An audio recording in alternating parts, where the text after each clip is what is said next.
Puji Tuhan, selamat pagi Bapak Saudara kasih dalam Tuhan. Kita bersyukur lagi pada saat kesempatan ini, di mana oleh anugerah dan kemurahan Tuhan kita boleh ada. Terima kasih sekali lagi kepada Bapak Ibu Gembala yang kembali memberikan kepercayaan untuk saya boleh melayani dalam ibadah pagi yang kedua ini. Puji Tuhan, dalam ibadah yang pertama tadi kita sedang dengar firman Tuhan yang mengatakan bahwa mengajar kita supaya mempersiapkan jalan bagi Tuhan. Karena kedatangan Tuhan sudah sangat dekat dan Dia pasti kembali. Tuhan kita, Allah kita tidak pernah lalai. Dia tidak pernah mengingkari janjinya. Karena Dia yang sudah berfirman, Dia pasti kembali. Nah, pada pagi hari ini, pada yang ibadah kedua ini saya bicara tentang hari Tuhan. Karena memang hari Tuhan itu pasti datang. Kita siap atau tidak siap, Dia pasti datang. Dia pasti terjadi. Karena Tuhan tidak lalai. Kalau Tuhan masih belum datang sampai saat ini, karena Dia menunggu mengasihi orang-orang yang masih hidup dalam dosa supaya kembali dan bertobat. Karena Tuhan tidak inginkan ada yang binasa. Tapi kalau tidak bertobat juga, hari Tuhan pasti juga akan datang. Karena hari Tuhan itu bagi yang siap satu hari mulia yang menyenangkan. Tapi bagi yang tidak siap satu hari yang sangat menyusahkan, menyengsarakan, bahkan penghukuman yang mereka terima. Nah, kita baca ayatnya di dalam Yoel, kitab Nabi Yoel pasal yang kedua, ayat 1 dan ayat 2. Yoel pada pasal yang kedua, ayat 1. Tiuplah sangkakala di Sion dan berteriaklah di gunungku yang kudus. Biarlah gemetar seluruh penduduk negeri, sebab hari Tuhan datang. Sebab hari itu sudah dekat. Ayat 2 saya bacakan bagian A-nya. Suatu hari gelap gulita dan kelam kabut, suatu hari berawan dan kelam pekat. Ya, sampai di situ. Hari Tuhan. Kalau firman Tuhan katakan hari Tuhan, di mana Tuhan datang, Dia dalam kemuliaan yang penuh, kemuliaan yang besar, yaitu bagi orang yang siap, bagi orang yang menyiapkan segala sesuatunya bagi Tuhan. Karena kedatangan Tuhan tidak lama lagi. Tapi bagi yang tidak siap, dikatakan ayat yang kedua bagiannya dikatakan satu hari gelap gulita, hari kelam kabut, satu hari berawan, kelam pekat. Karena apa? Karena mereka akan menerima keadaan yang tidak menyenangkan. Karena memang hari Tuhan akan ditandai didahului oleh hal-hal yang memang tidak menyenangkan. Kalau kita lihat dalam kitab Wahyu, di mana diawali dengan pembukaan materai. Dan akan terjadi, bahkan menurut pakar Alkitab memang ini sudah terjadi dan sedang terjadi, yaitu pembukaan materai yang keempat. Kita lihat dulu dalam kitab Wahyu, pasal yang ke-6, ayat yang ke-8.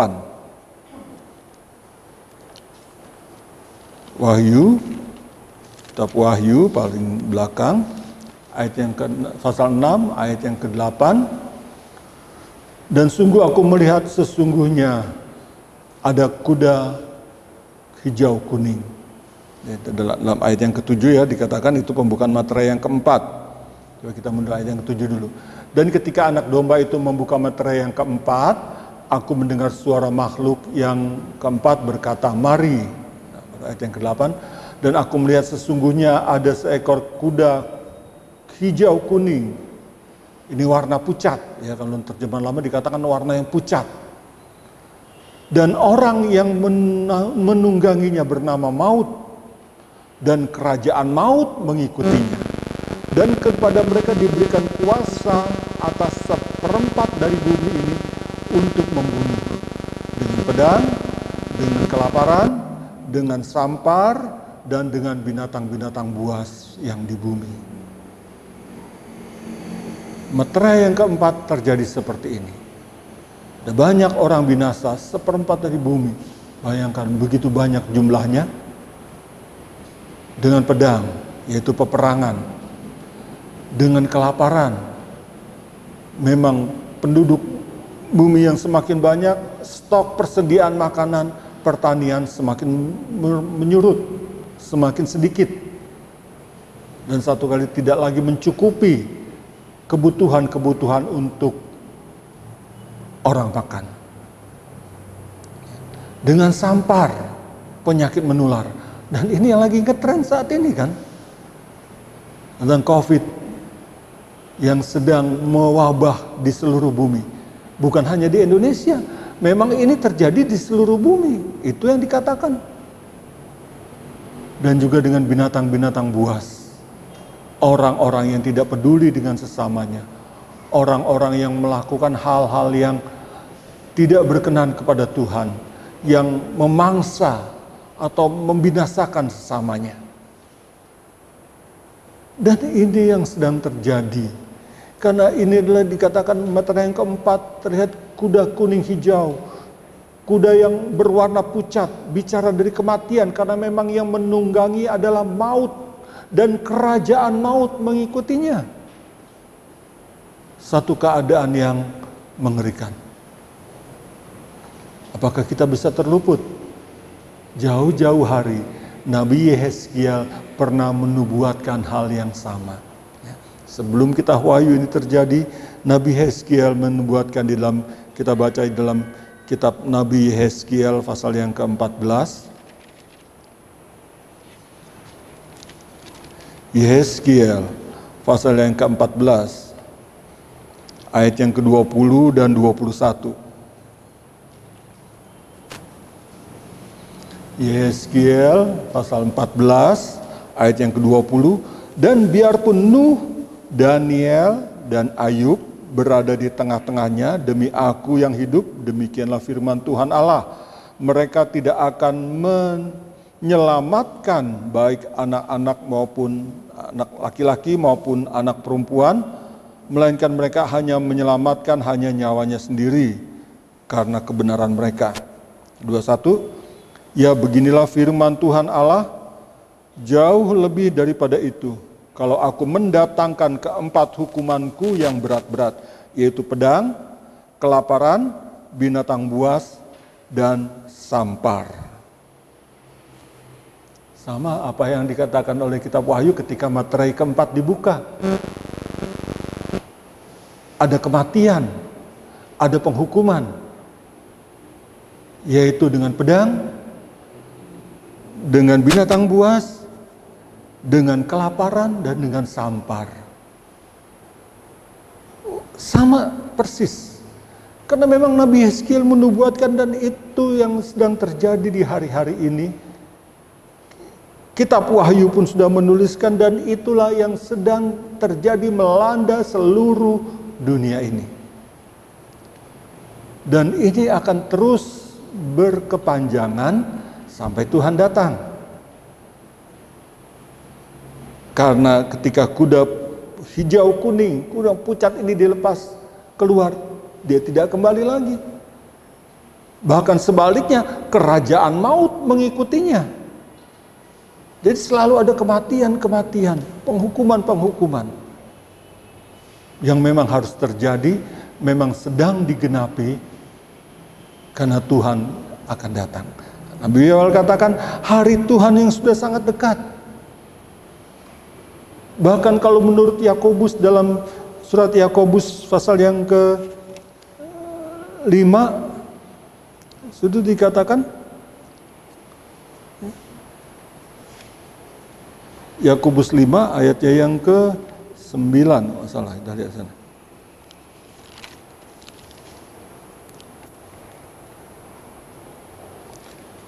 Ayat yang ke-8. Ayat yang ke-8, kamu juga harus bersabar dan harus meneguhkan hatimu karena kedatangan Tuhan sudah dekat. Dalam ayat yang ke-9 dikatakan, saudara-saudara, janganlah kamu bersungut-sungut dan saling mempersalahkan, supaya kamu jangan dihukum. Sesungguhnya hakim telah berdiri di ambang pintu. Jadi sudah begitu dekat, sudah di ambang pintu. Nah, memang penghitungan manusia dengan Tuhan itu berbeda. Satu harinya Tuhan, 1000 tahunnya manusia. Jadi kalaupun masih sudah di ambang pintu, bagi manusia mungkin masih ada beberapa tahun. Tapi yang pasti hitungan tahun itu sekarang ini kan terasa begitu cepat. Sejak bulan Januari kita mempersiapkan segala sesuatu untuk akhir tahun, termasuk di dalamnya Natal dan lain sebagainya. Banyak program-program yang akan dijalani oleh setiap wadah-wadah gereja.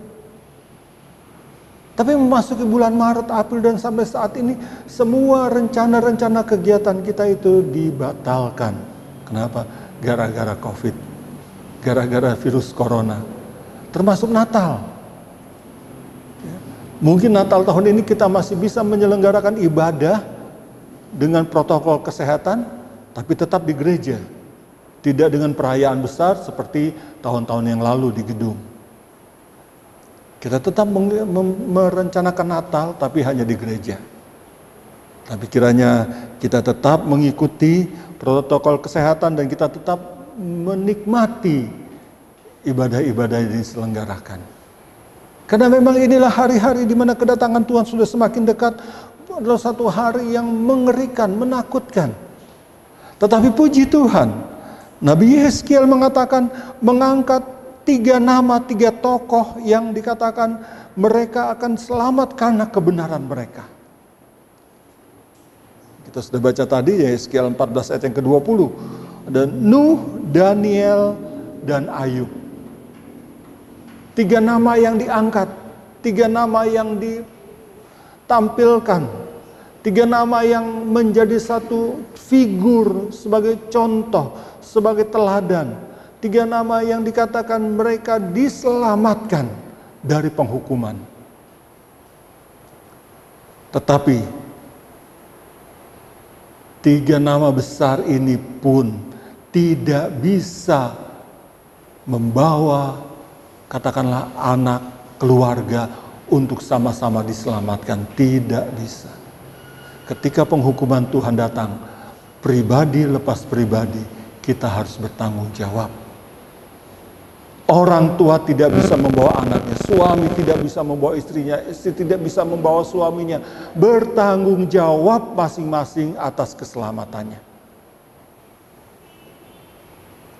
Nah, sebabnya kita lihat ketiga tokoh ini, Nuh, Daniel, dan Ayub.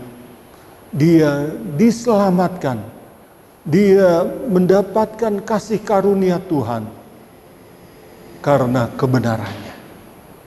Dan gereja Tuhan yang akan menghadapi hari-hari terakhir, di mana kedatangan Tuhan yang akan menghukum dunia ini. Saudara dan saya, kita diselamatkan bukan karena kita melakukan hal-hal yang baik, tetapi karena kasih karunia Tuhan. Dan kasih karunia Tuhan ini berlaku bagi semua orang. Dan kasih karunia Tuhan ini hanya dinikmati setiap pribadi. Kalau berkat-berkat yang Tuhan berikan kepada kita, kita bisa nikmati bersama. Karena memang itu yang firman Tuhan juga perintahkan. Nikmati hidupmu selama ada di dalam dunia ini dengan keluarga yang kamu kasihi. Firman Tuhan mengatakan demikian. Untuk menikmati berkat materi, kita nikmati bersama-sama, puji Tuhan. Tapi untuk diselamatkan, kasih karunia Tuhan yang menyelamatkan itu urusan pribadi dan pribadi. Jelas di sini dikatakan Nuh, Daniel, Ayub tidak bisa menyelamatkan anak-anak mereka. Kalau anak mereka tidak ikut di dalam iman pada Tuhan. Ya. Nah, kita lihat dulu Nuh dalam Kejadian pasal yang ke-6.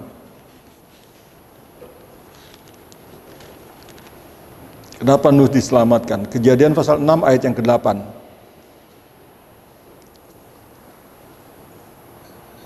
Tetapi Nuh mendapat kasih karunia di mata Tuhan. Di tengah keadaan yang tidak baik, keadaan yang sangat jahat. Karena dalam ayat yang kelima dikatakan, Kejadian 6 ayat yang kelima, ketika dilihat Tuhan bahwa kejahatan manusia besar di bumi, dan bahwa segala kecenderungan hatinya selalu membuahkan kejahatan semata-mata. Di antara orang-orang demikian, di antara manusia yang selalu cenderung hatinya hanya membuahkan kejahatan, tidak ada yang baik, semuanya berbuat jahat, jahat, jahat, dan terus jahat. Tetapi puji Tuhan, di antara mereka Nuh mendapat kasih karunia di mata Tuhan. Kalau saudara bandingkan dengan Efesus pasal 2 ayat yang ke-8. Di situ dikatakan, oleh kasih karunia kita diselamatkan karena iman. Sebab kasih karunia kamu diselamatkan oleh iman. Itu bukan hasil usahamu, tapi pemberian Allah. Jadi Nuh memang dia mendapat kasih karunia Allah karena iman. Nuh mendapat keselamatan dari Tuhan karena iman. Karena iman sehingga Nuh melakukan semua yang Tuhan perintahkan. Karena iman Nuh juga hidup bergaul dengan Allah. Dalam ayat yang selanjutnya, ayat yang ke-9. Kembali kepada Kejadian pasal yang ke-6. Ayat yang ke-9. Inilah riwayat Nuh. Nuh adalah seorang yang benar dan tidak bercela di antara orang-orang sesamanya. Ya, orang-orang sesamanya jadi kan hanya selalu membuahkan kejahatan-kejahatan. Tapi Nuh dikatakan tidak seperti mereka. Nuh tidak sama dengan orang-orang di zamannya. Dan Nuh hidup bergaul dengan Allah. Tadi pagi saya katakan bahwa memang hari-hari ini kejahatan dunia sedang memuncak. Orang hanya memikirkan hal-hal yang jahat, melakukan hal-hal yang jahat, melakukan hal-hal yang serong, melakukan hal-hal yang tidak benar. Itu yang dikatakan oleh Filipi pasal 2 ayat yang ke-15.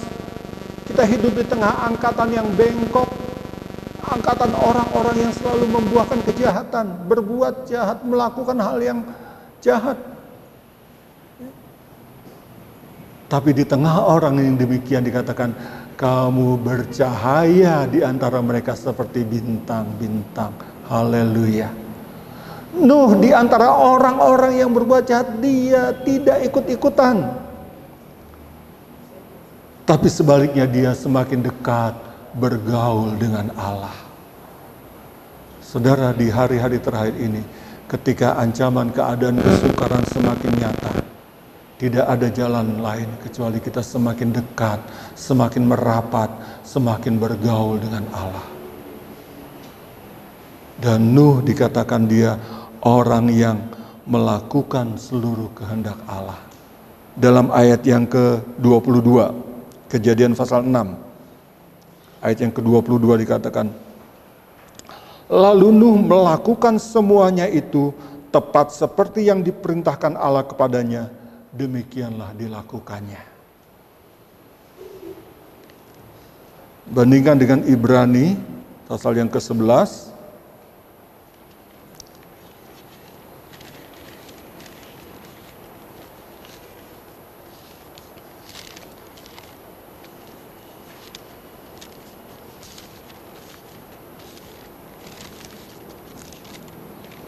Ibrani pasal 11 ayatnya yang ke-7.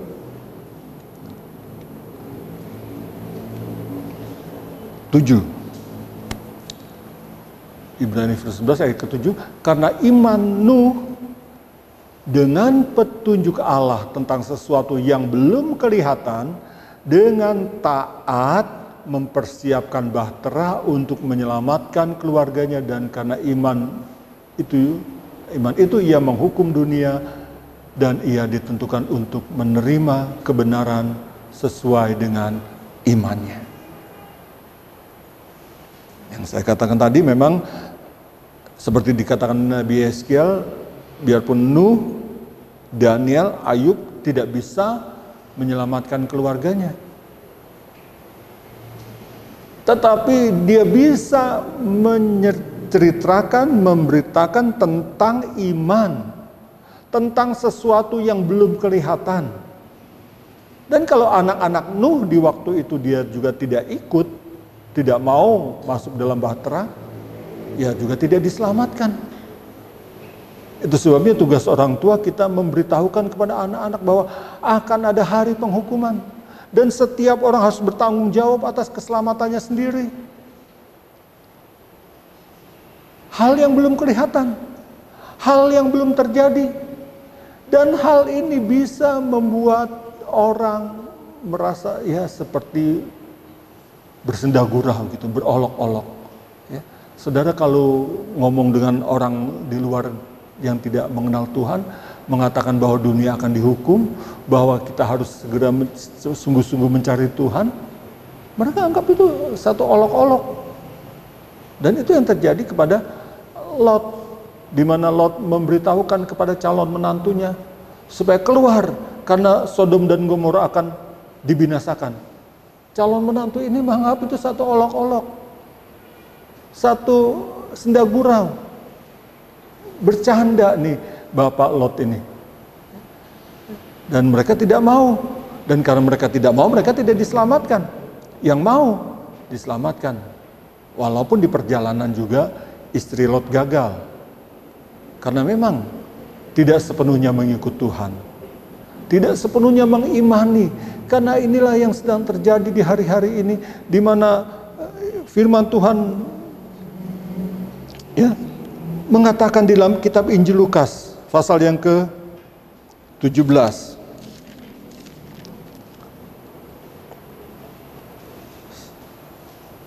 ayat yang ke-26.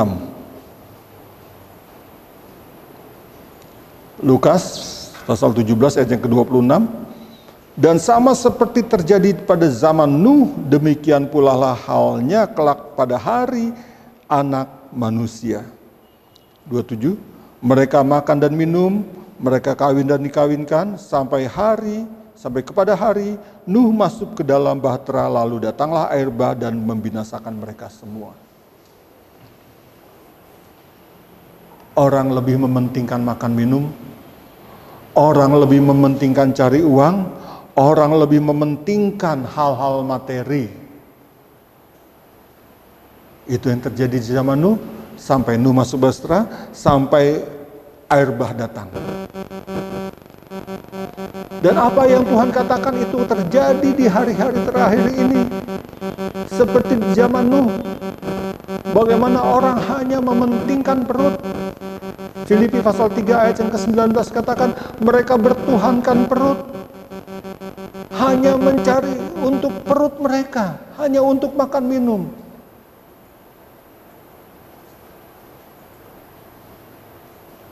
Tuhan mereka ialah perut mereka. Tidak mencari Tuhan, sedangkan Tuhan katakan carilah dahulu kerajaan Allah dan kebenarannya, nanti yang lain ditambahkan untuk kebutuhan-kebutuhan materi, kebutuhan tubuh jasmani. Tapi orang yang tidak mengenal Tuhan, orang yang tidak taat kepada firman Tuhan, anggap itu kan urusan nanti. Nah sekarang yang penting urusan perut, urusan kebutuhan dulu. Urusan keselamatan itu nanti. Nah inilah yang membuat orang-orang di zaman Nuh dihukum. Tapi hanya Nuh dan keluarganya, karena apa? Ibrani dikatakan Nuh taat. Nuh melakukan seluruh firman Tuhan. Nuh melakukan semuanya. Sehingga Nuh diselamatkan. Puji Tuhan, di hari-hari yang sedang berlalu ini, hari Tuhan pasti datang. Hari itu apakah kita siap menyambutnya dengan sukacita hingga kita boleh diselamatkan, atau sebaliknya kita akan menerima hukuman. Dan hari Tuhan yang dahsyat itu, Tuhan tidak lagi menghukum dunia ini dengan air bah. Tidak, kalau terjadi banjir itu hanya sebagian kecil. Ya, Kita tahu apalagi di menjelang akhir tahun selalu ada daerah-daerah yang kebanjiran di Jakarta ini. Tapi itu hanya sebagian kecil, bukan air bah yang melanda seluruh muka bumi seperti di zaman Nuh. Tapi bumi ini akan dihukum bukan dengan air lagi, tapi dengan api yang akan menghancurkan semuanya. Nah, tapi Nuh diselamatkan karena kebenarannya. Yang pertama karena Nuh beriman kepada Tuhan. Gereja Tuhan, saudara dan saya perlu iman. Karena dengan iman kita diselamatkan, bukan karena perbuatan baik kita. Nuh diselamatkan karena Nuh selain beriman dia juga bergaul dengan Tuhan. Nuh selalu bergaul dengan Tuhan.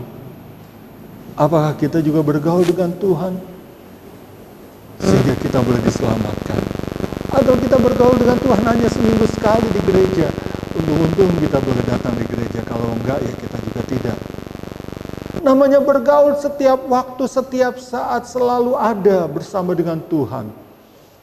Nah kalau karena Tuhan itu roh adanya, kita bisa bergaul dengan Tuhan setiap saat, setiap waktu. Tidak dengan orang yang secara fisik jasmani.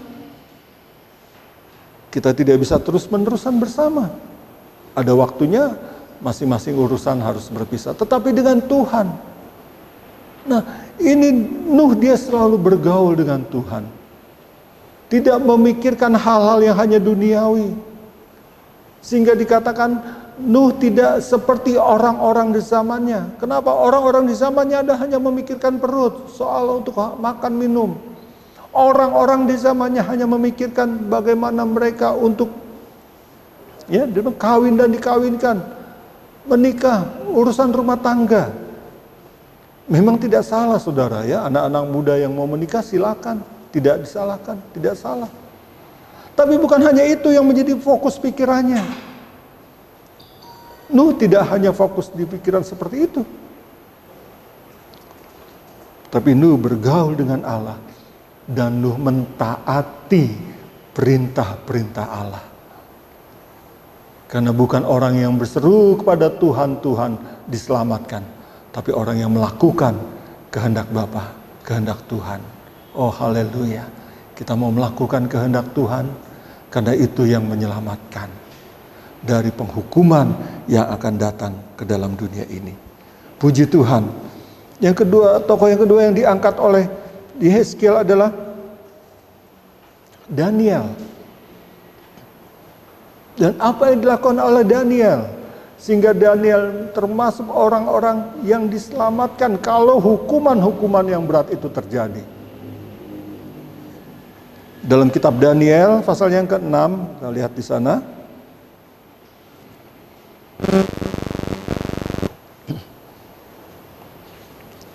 Kita baca dulu ayat yang ke-6.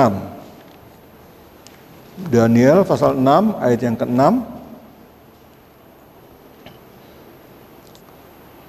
Demi didengar Daniel, ya, kitab Daniel pasal 6 ayat yang ke-11 maksud saya. Maksud ayat 11 dulu kita baca. Demi didengar Daniel bahwa surat perintah itu telah dibuat, pergilah ia ke rumahnya, dalam kamar atasnya ada tingkap-tingkap yang terbuka ke arah Yerusalem.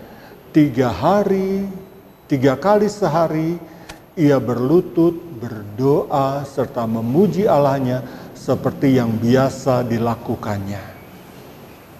Seperti yang biasa dilakukan. Kebiasaan Daniel adalah berdoa, menyembah, memuji Tuhan Allah. Kebiasaan Daniel ini. Walaupun ada perintah, ada larangan, ada hal yang menghalangi, tapi kebiasaan Daniel itu tidak berubah. Saudara, kalau saudara hanya biasa beribadah di gereja, hanya mau menyembah, beribadah kepada Tuhan, menyembah Tuhan, memuji Tuhan di gereja, saya berani pastikan bahwa kemarin-marin ketika 2-3 bulan gereja di close, di lockdown, gereja ditutup, saudara tidak lagi menyembah Tuhan. Karena itu bukan satu kebiasaan yang seperti Daniel. Tapi seorang yang punya kebiasaan ini, ketika gereja pun harus ditutup, tidak bisa lagi beribadah, tidak lagi bisa menyembah di gereja, dia akan tetap beribadah, dia akan tetap menyembah, dia tetap akan bersekutu dengan Tuhan di mana dia berada. Apakah bulan-bulan kemarin, ya, saya tidak menghakimi, tapi karena saya juga tidak tahu, tapi Tuhan tahu. Dan hanya saudara dan Tuhan yang tahu apakah ketika bulan-bulan waktu yang lalu gereja tidak lagi mengadakan ibadah secara offline seperti ini, hanya ditayangkan secara online melalui YouTube, melalui multimedia. Apakah kita ikuti? Apakah kita juga suka menyembah di rumah ketika tidak lagi bisa ke gereja? Dan kalau itu yang terjadi, kita tidak akan bisa tahan. Karena kedatangan Tuhan kita tidak tahu. Kalau syukur-syukur kalau Tuhan datang kita lagi beribadah. Tapi bukankah dikatakan ada waktunya, bisa siang, bisa malam, bisa pagi. Karena kita menjelaskan bagaimana ada dua orang di tempat tidur, satu diangkat, satu ditinggalkan. Berbicara dari hari yang malam hari. Ada dua orang di ladang, bicara dari pagi hari, hari kerja. Jadi kedatangan Tuhan itu memang tidak ada yang tahu. Tapi orang mempersiapkannya seperti Daniel. Setiap saat selalu punya kebiasaan yang mau bersekutu dengan Tuhan. Dan kalau kebiasaan kita bersekutu dengan Tuhan, kapanpun Tuhan mau datang, kita akan menerima dengan sukacita. Karena kapanpun Tuhan datang, itu menjadi satu hari yang mulia bagi kita. Tapi hari-hari ini, orang lebih cenderung hanya mau menerima hal-hal yang materi, hal-hal yang jasmani. Bahkan tidak suka untuk hal-hal yang rohani. Daniel, dia melakukannya untuk Tuhan dan dia juga melakukannya untuk kebaikan semua. Termasuk walaupun ada perintah dari raja, dia tidak dia tidak takut, tapi dia juga tidak melanggar. Karena dia lebih taat kepada Allah. Dia tidak bersalah kepada raja. Ya, dalam ayatnya yang ke-23. Daniel pasal 6 ayat yang ke-23. Allahku telah mengutus malaikatnya untuk mengatupkan mulut singa-singa itu, sehingga mereka tidak mengapa-apakan aku, karena ternyata aku tak bersalah di hadapannya. Di hadapan Allah dia tidak bersalah. Tetapi juga terhadap tuanku ya raja, aku tidak melakukan kejahatan. Seperti pembatasan-pembatasan protokol kesehatan yang harus kita jalani, itu peraturan pemerintah, kita pun mentaatinya. Tapi kita juga lebih mentaati peraturan Tuhan, jadi semuanya harus ditaati. Bukan berarti, yang penting saya melakukan kehendak Tuhan, kita tidak lagi mentaati peraturan pemerintah. Itu pun salah. Daniel hidup di tengah keadaan orang-orang yang mau cari muka. Ya, kalau sudah baca ayat-ayat sebelumnya, para pejabat tinggi, para menteri dari kerajaan Darius ini, kerajaan Persia, mereka hanya mau cari muka. Mereka mau hanya berpura-pura. Kalau istilah Orde Baru dibilang penjilat. Ya. Penjilat atasan. Cari muka. Demi keuntungan pribadi. Tapi Daniel tidak. Tapi Daniel juga tidak melakukan kesalahan di dalam pemerintahan. Berarti apa? Daniel orang yang benar, baik di mata manusia, di mata pemerintah, terlebih Daniel benar di mata Tuhan. Dan inilah yang Tuhan cari di hari-hari ini. Kehidupan yang benar, yang selalu mengutamakan Tuhan. Gereja boleh ditutup, tapi hati yang menyembah Tuhan, hati yang mengutamakan Tuhan, akan terus berkomunikasi, terus berhubungan dengan Tuhan dimanapun kita berada. Kalau besok-besok mungkin terjadi lagi, gereja ditutup, bahkan lebih parah lagi, kita tidak takut. Kenapa? Kita tetap menyembah Tuhan di mana kita berada. Dan orang yang seperti Daniel ini dikatakan, dialah yang akan diselamatkan. Menghadapi situasi pandemi yang banyak ditakutkan orang. Daniel harus menghadapi gua singa ketika dia mentaati perintah Tuhan. Tapi firman Tuhan mengatakan, Tuhan mengirim malaikatnya untuk mengatup singa. Bukan berarti singa yang tidak doyan daging lagi, saudara. Ini singa-singa yang kelaparan. Kalau kita pelajari Alkitab bagaimana di zaman itu, memang singa ini dipelihara untuk menghukum. Dia tidak dikasih makan. Nanti makanannya adalah kalau ada orang dihukum, dimasukkan ke situ, menjadi makanan singa itu. Jadi singa yang sedang dalam kelaparan, begitu ada mangsa, ada makanan, udah tidak pikir lagi, pasti akan dicabik-cabik dan akan berebut. Itu terjadi ketika Daniel diselamatkan oleh Tuhan, dan orang-orang yang menuduhnya dilemparkan gantinya.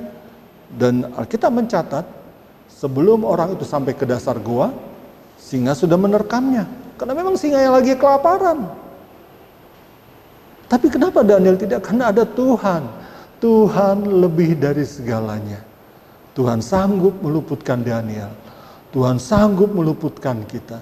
Tuhan sanggup meluputkan gereja Tuhan. Walaupun wabah, pandemi, wabah, segala macam kesusahan, penderitaan, bahkan yang diikuti oleh resesi ekonomi yang membuat orang ada banyak menderita kelaparan. Karena memang itu yang terjadi. Karena materai keempat sudah dibuka. Tapi puji Tuhan, orang yang seperti Daniel yang tetap mengutamakan Tuhan, dialah yang diselamatkan. Haleluya. Satu lagi apa yang dikatakan oleh Nabi Yeskiel, seperti Nuh, yang orang beriman, orang yang bergaul dengan Tuhan, orang yang mentaati firman Tuhan.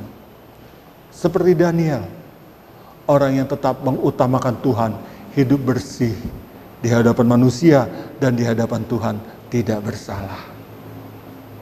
Dan seperti Ayub, ya, dikatakan juga seperti Ayub. Kita lihat kitab Ayub, pasal yang pertama. Ayub 1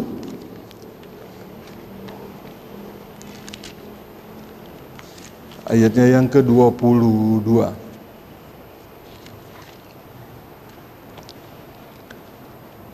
Ayub 1 ayat yang ke-22.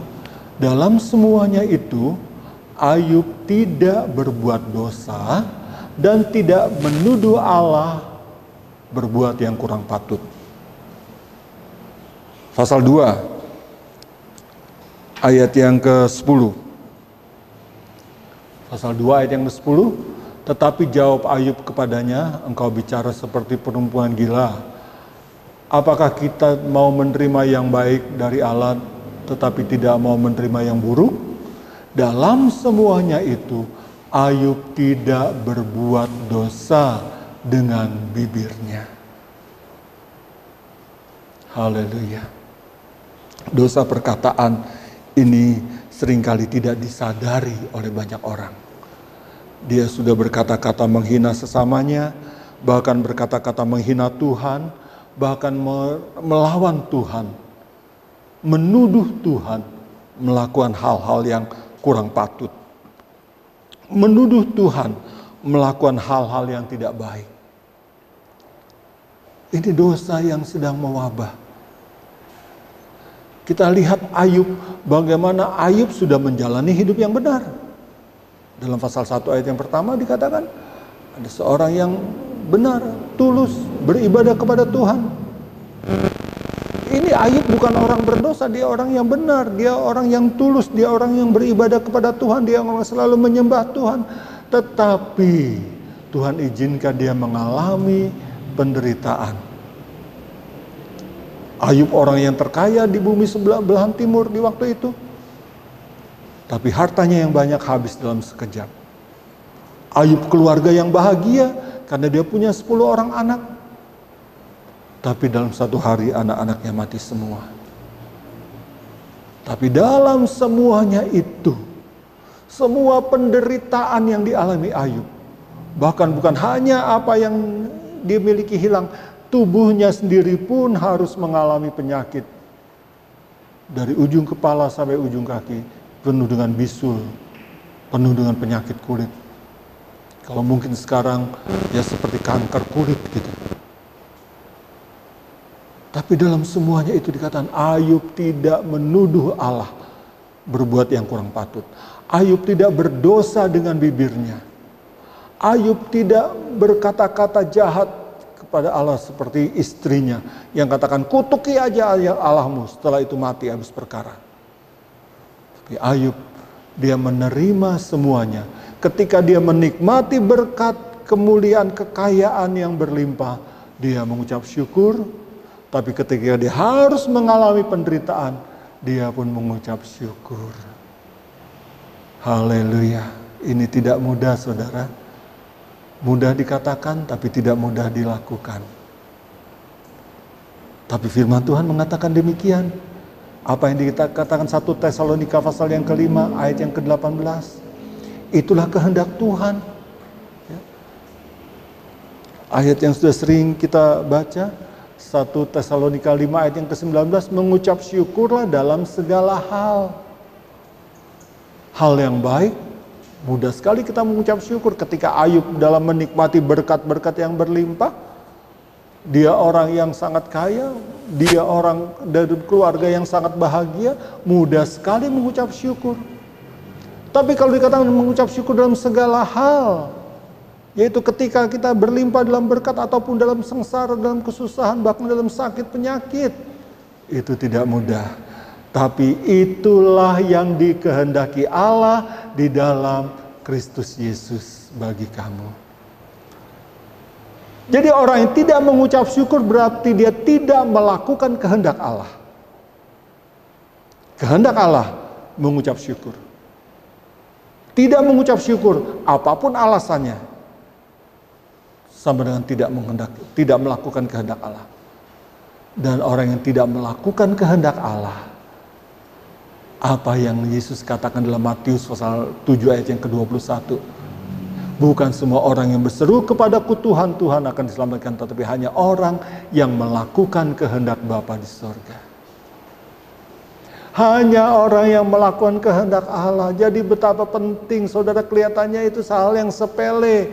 Kita mengucap syukur kepada Tuhan setiap waktu, setiap keadaan, setiap peristiwa yang kita alami. Tapi sesungguhnya itu sangat menentukan apakah kita sampai ke sana atau tidak.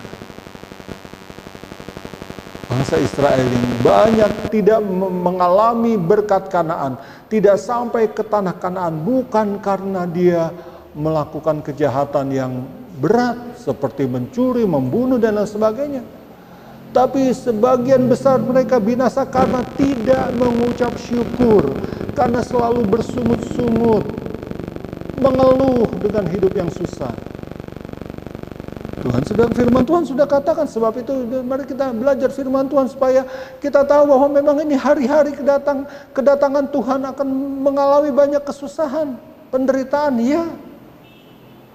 Tapi dalam semuanya itu dikatakan kita harus mengucap syukur. Mengucap syukur. Bukan mengeluh dan bersungut-sungut. Orang yang mengeluh dan bersungut-sungut, dia tidak akan selamat. Kenapa? Dia tidak melakukan kehendak Tuhan. Jelas dikatakan mengucap syukur dalam segala hal, itulah yang dikehendaki Tuhan Allahmu di dalam Yesus Kristus. Kalau kita tidak mengucap syukur, kita tidak melakukan kehendak Allah. Orang yang tidak melakukan kehendak Allah, dia tidak akan selamat, pasti. Lantas bagaimana dengan keadaan yang kita alami? Tuhan selalu menolong, ya. Tuhan selalu memberi kekuatan. Asal kita tetap ada di dalam jalannya Tuhan. Karena tidak untuk selama-lamanya orang benar itu dibiarkan goyah. Mazmur pasal 55 ayat yang ke-6 ya. Kalau saudara tetap menjadi orang yang benar, kalaupun ada kesusahan penderitaan, tidak untuk selama-lamanya. Tuhan selalu menolong tepat pada waktunya. Mazmur 55 ayat yang ke-23. Ya, maaf. Mazmur 55 ayat yang ke-23. Serahkanlah khawatirmu kepada Tuhan, maka Dia akan memelihara engkau. Tidak untuk selama-lamanya dibiarkannya orang benar itu goyah. Hari-hari ini adakah yang mengkhawatirkan? Kekhawatiran karena penyakit, kekhawatiran karena kekurangan, kekhawatiran karena gara-gara virus, gara-gara pembatasan-pembatasan, gara-gara resesi ekonomi, kehidupan kita menjadi, ya tadinya berpenghasilan jadi tidak, tadinya punya pendapatan banyak jadi habis. Bukankah itu yang jadi seperti Ayub? Gara-gara banyak penyakit, gara-gara virus, bukankah itu yang sedang terjadi? Memang bala sampar sedang melanda dunia. Tapi kalau kita serahkan semua kepada Tuhan, berserah dan mengucap syukur. Kalau orang yang tidak pernah mengucap syukur, dia tidak akan berserah. Tapi karena dia mengucap syukur, dia berserah kepada Tuhan. Dan jaminan Tuhan tidak akan selamanya. Kenapa? Karena Tuhan pasti menolong. Dan orang yang tidak mengucap syukur, dia akan terus-menerus mempersalahkan. Saling mempersalahkan Tuhan, mempersalahkan yang lain, mempersalahkan siapa. Karena memang inilah hari-hari di mana orang tidak lagi bisa menerima apa yang baik. Ayat yang kita sudah baca tadi dalam Yakobus pasal 5 ayat yang ke-9. Jangan kita saling mempersalahkan. Sebaik kita mengucap syukur. Yakobus pasal 5 ayat yang ke-9 mengatakan, saudara-saudara, janganlah kamu bersungut-sungut. Bersungut-sungut, mengeluh, ini lawannya mengucap syukur. Dan saling mempersalahkan, supaya kamu jangan dihukum. Sesungguhnya hakim telah berdiri di ambang pintu. Kedatangan Tuhan sudah sangat dekat, sudah ada di ambang pintu. Jangan sampai kedatangan Tuhan justru menjadi penghukuman bagi kita. Kenapa? Karena bersungut-sungut, karena mengeluh, karena tidak mengucap syukur. Firman Tuhan mengatakan bahwa bangsa Israel yang mengeluh bersungut-sungut itu menjadi contoh. Supaya kita yang hidup di akhir zaman ini, jangan seperti itu. Mereka dihukum bukan karena melakukan kejahatan-kejahatan yang katakanlah melawan, ya, melakukan hal-hal yang merugikan, tapi dia dihukum karena memang bersungut-sungut.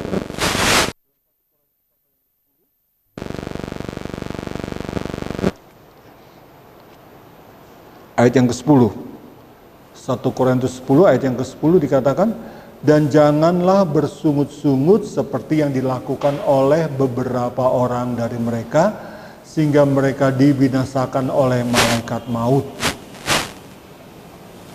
Karena bersungut-sungut, tidak bersyukur, akan binasa, tidak akan bertahan menghadapi hari-hari yang jahat ini. Tapi apa yang dikatakan oleh Yehezkiel, bahwa Ayub diselamatkan karena Ayub dia selalu mengucap syukur, dia menerima semuanya apa yang Tuhan buat, walaupun memang menyakitkan. Hal ini memang selalu dikatakan mudah untuk dikatakan, tapi tidak mudah untuk dilakukan. Tapi bukan berarti kita tidak bisa. Kita bisa karena ada Tuhan. Ayub dia tetap kuat. Ayub dia tetap bisa melakukan, dia mengucap syukur kepada Tuhan walaupun di tengah keadaan yang sukar dan sulit. Apa rahasianya? Dan saya sangat belajar sekali dari apa yang terjadi kepada Ayub ketika mengalami keadaan yang sangat berat, ketika mengalami situasi yang tidak menyenangkan, menyakitkan, penderitaan yang begitu hebat. Mudah sekali mulut ini untuk bersungut-sungut, mengeluh tentang kesusahan-kesusahan. Dan itu yang saya juga alami, dan juga ada banyak di antara Bapak Ibu yang juga sudah mengalaminya.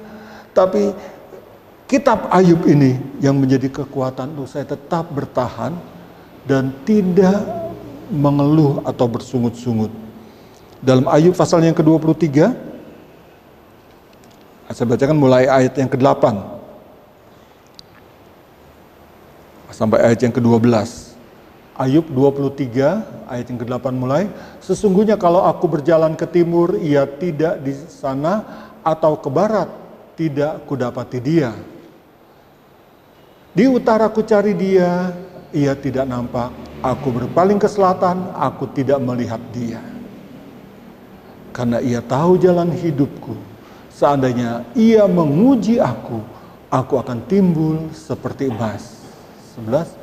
Kakiku tetap mengikuti jejaknya. Aku menuruti jalannya dan tidak menyimpang. Perintah dari bibirnya tidak kulanggar. Dalam sanubariku kusimpan ucapan mulutnya. Dalam keluh kesahnya Ayub, dia berdoa dan tidak ada jawaban. Dalam penderitaannya dia berdoa, tidak ada jawaban. Bukankah ini yang sering terjadi dalam kehidupan kita? Waktu itu saya berdoa, kami berdoa dan terus berdoa, tapi bukan dijawab, bahkan semakin parah dan semakin menderita. Tidak ada jawaban. Tapi Ayub mengatakan, walaupun dia berdoa, dia cari Tuhan seperti mencari ke timur, ke barat, utara, selatan, tidak ada, dia tidak bertemu, dia seolah-olah tidak ada jawaban. Tetapi dia katakan, karena Tuhan tahu jalan hidupku. Kalau aku diuji, aku akan timbul seperti emas. Ujian-ujian yang sedang melanda, sedang terjadi di dalam hari-hari ini, seperti dikatakan dalam 1 Petrus pasal yang ke-1 ayat yang ke-7. Ujian itu akan membawa kita seperti emas. Iman kita yang teruji seperti emas. Iman yang selalu kuat dan murni walaupun diuji dengan api. Api pencobaan akan datang bagi gereja Tuhan.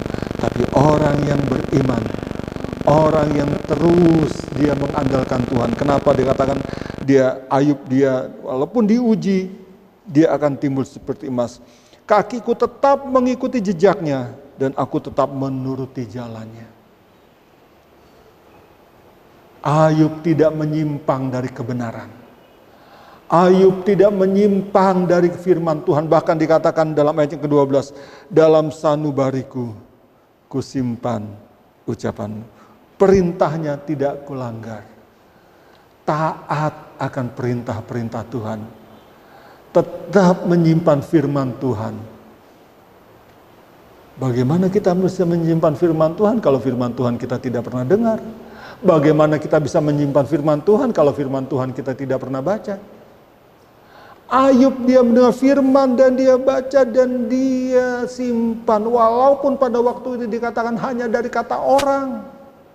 Karena di waktu itu tidak semudah kita mendengarkan firman. Dia hanya mendengar dari nabi-nabi. Itu sebabnya dikatakan hanya dari kata orang. Aku mendengar tentang engkau. Tapi walaupun begitu dia menyimpan firman Tuhan. Dia begitu mentaatinya. Dia melakukannya dan dia tidak melanggar perintah-perintah Tuhan. Itu yang membuat Ayub dibenarkan. Sehingga pada akhir cerita Ayub, orang hanya berfokus bagaimana Ayub diberkati 2 kali lipat. Memang itu kenyataan, itu benar, itu fakta. Ayub diberkati kekayaan yang 2 kali lipat. Tapi sebenarnya bukan itu yang Tuhan berikan kepada Ayub. Harta yang sesungguhnya adalah dalam Ayub 42 ayat yang ke-5. Walaupun dulu dari kata orang dia mendengar dan itu dia cukup mentaati. Apalagi sekarang dia katakan, mataku sendiri yang memandang engkau. Kenapa? Karena berkat Ayub yang melimpah 2 kali lipat itu sekarang kan sudah tidak ada lagi. Ayub pun sudah mati. Umur yang panjang Tuhan berikan pun Ayub sudah mati. Tidak ada lagi sekarang ini. Tetapi Ayub dia ada bersama dengan Tuhan di dalam Firdaus. Kenapa? Karena dia diselamatkan. Siapakah kita? Umur kita tidak akan terus menerus. Satu kali kita pun akan berlalu. Kekayaan yang banyak pun tidak akan bisa menyelamatkan. Apa yang dikatakan oleh Amsal pasal yang ke-11 ayat yang ke-4. Pada hari kemurkaan harta tidak berharga. Tetapi kebenaran menyelamatkan orang. Melepaskan orang dari maut. Hari kemurkaan itu pasti datang. Tuhan pasti datang. Hari Tuhan pasti datang. Hanya bagaimana apakah kita sudah siap? Apakah kita mempersiapkan diri? Apakah kita hidup benar seperti Nuh? Dengan iman. Dengan selalu bergaul. Dengan selalu mentaati firman Allah. Apakah kita hidup benar seperti Daniel? Yang selalu mengutamakan Tuhan di atas segala-galanya? Apakah kita benar seperti Ayub? Selalu mengucap syukur dalam segala keadaan. Kalau waktu-waktu yang lalu kita tidak melakukannya, mari kesempatan masih ada. Kesempatan masih Tuhan berikan untuk kita hidup benar, untuk kita hidup bergaul dengan Allah. Walaupun sepertinya doa kita belum dijawab, seperti Ayub, dia sepertinya berdoa dan berdoa. Dia mencari Tuhan ke utara, ke timur, ke selatan, tidak ada. Tapi kita tetap percaya. Walaupun belum ada jawaban sampai saat ini, satu kali Tuhan pasti jawab. Bukan di dunia ini, tapi di sana. Justru jawaban yang termulia adalah ketika kita bertemu muka dengan muka. Seperti Ayub dialami bahwa dari kata orang aku mendengar tentang Tuhan. Tetapi sekarang mataku sendiri melihat. Dia mengalami perjumpaan pribadi dengan Tuhan. Dan dia semakin erat bergaul dengan Tuhan. Bapak Ibu Saudara kasih dalam Tuhan. Kalau kita mengalami perjumpaan pribadi dengan Tuhan. Tidak mungkin kita bermalas-malasan lagi. Walau apapun juga menjadi menghalangi kita. Karena perjumpaan dengan Tuhan itu akan mengubahkan kita, membaharui kita, membuat kehidupan kita semakin hari semakin serupa dengan Yesus. Karena kita melihat kemuliaannya saat ini memang sepertinya masih jauh. Tapi satu kali kelak kita akan melihat kemuliaan yang nyata. Kemuliaan yang sesungguhnya itu pasti terjadi. Kapan? Kalau dia datang kembali. Hanya adakah kita saat itu menjadi orang-orang yang menyambut kedatangannya. Untuk menerima kemuliaan bersama dengan Tuhan di dalam kekalannya. Atau kita menjadi orang-orang yang dihukum karena tidak taat. Hari-hari ini tanda-tanda kedatangannya sudah semakin jelas. Apa yang terjadi itu menunjukkan semuanya Tuhan hampir datang. Tapi sangat disayangkan, tanda-tanda itu tidak banyak orang yang menghiraukannya. Karena mereka tidak tahu firman. Tapi puji Tuhan bagi Bapak Ibu Saudara kita yang ada. Walaupun tanda-tanda itu kadang-kala menakutkan, mengerikan. Tapi jangan sampai itu menenggelamkan kita. Membuat kita menjadi jauh dari Tuhan. Walaupun mungkin kita tidak bisa mengalami seperti orang lain yang hidupnya seperti makmur, senang dan lain sebagainya. Walaupun mungkin kita seperti orang-orang yang terkurung, orang-orang yang penuh dengan penderitaan. Tetapi firman Tuhan katakan berbahagia orang yang tidak menjadi kecewa dan menolak Tuhan. Kita akan menerima kebahagiaan itu. Baik saat ini, kebahagiaan itu bukan dari hal materi. Tapi dalam jiwa kita yang selalu ada bersama dengan Tuhan. Haleluya. Puji Tuhan, biar kiranya kita menjadi orang-orang yang seperti dikatakan oleh Yehezkiel, yaitu seperti Nuh, seperti Daniel, seperti Ayub, yang diselamatkan dari hari kemurkaan. Karena itu pasti terjadi.